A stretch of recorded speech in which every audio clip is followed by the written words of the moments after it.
Tuskegee Airmen were part of the experience from 1941 to 1949. According to our charter from National Tuskegee Airmen, Inc., that qualifies you as a Tuskegee Airman, as we use the term DOTA, Documented Original Tuskegee Airman. My name is Donald E. Elder, but most people call me Don. I had a great privilege of serving with the Tuskegee Airmen during World War II. I was born and raised here in Columbus, Ohio. I was second oldest of a family of 7 boys and 4 girls, of which my father was an air raid warden in the neighborhood who was the voice of authority. He made his contribution to the success of World War II. What happened to me was my older brother, he got drafted and went to Tuskegee, and he came back home. And sitting around the dinner table, he was telling us all about the fine things at Tuskegee, and I decided I wanted to go. So I enlisted in the Army Air Corps and had the good privilege of going to Biloxi, Mississippi, spending, I think it was maybe 10 or 12 weeks at A&E school, Aircraft and Engine Mechanics School.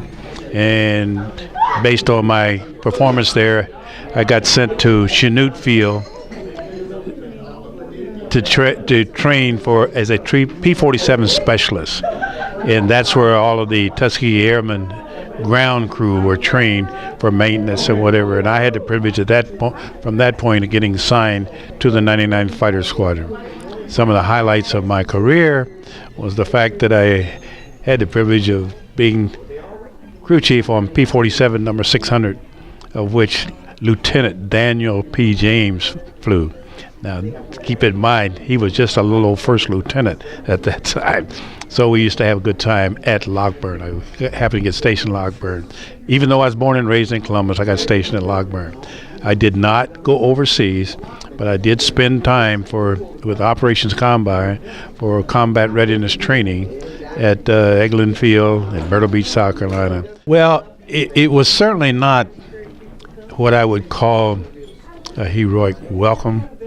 But it was not as sad as sometimes I hear it portrayed, because, and I say this in all honesty, because we didn't know any better. You know, we take the Tuskegee Airmen, we didn't have any rules, laws, or whatever.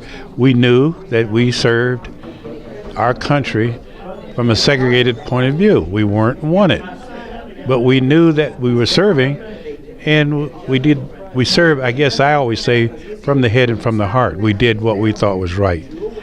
Do what we thought we wanted to do. So even though we didn't get the ticker tape parade down Fifth Avenue and whatever, but we had the privilege of serving. So again, I could say some of the highlights of my career was in January of 1949, I had the privilege of walking down Pennsylvania Avenue for the inauguration of President Harry Truman.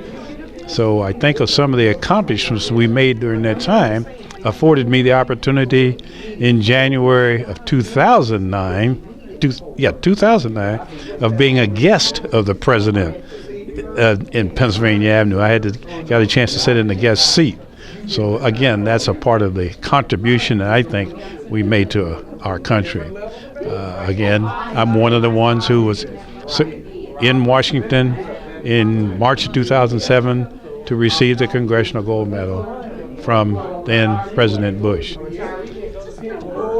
The story of Lockburn, what was built for the city, but I'll put it this way, it was the only black air base in the United States. I think one of the greatest things this chapter does is continue to foster the legend of the Tuskegee Airmen. You know, and I think we can be proud of the double victory that we had, you know, a victory overseas and a victory at home. And I say victory overseas because we contributed to the success of the completion of the war. When we came back, I say victory at home because we contributed to the success of the country today moving forward. I can certainly appreciate George Lucas for making the movie and keeping it alive, but keep in mind it's Star Wars.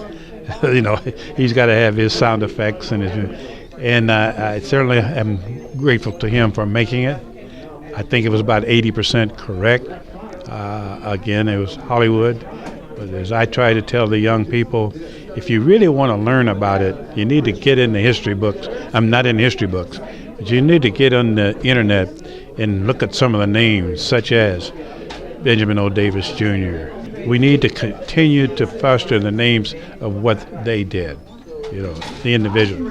Remember, Cuba Gooding Jr.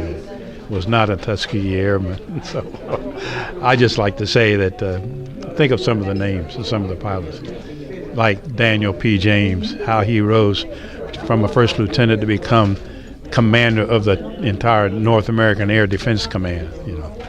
We can talk about separate but equal back then, but my own personal experience and the kinds of things that we did with secondhand equipment or no training and whatever, I just say boastfully, give us a chance anywhere and we'll do it.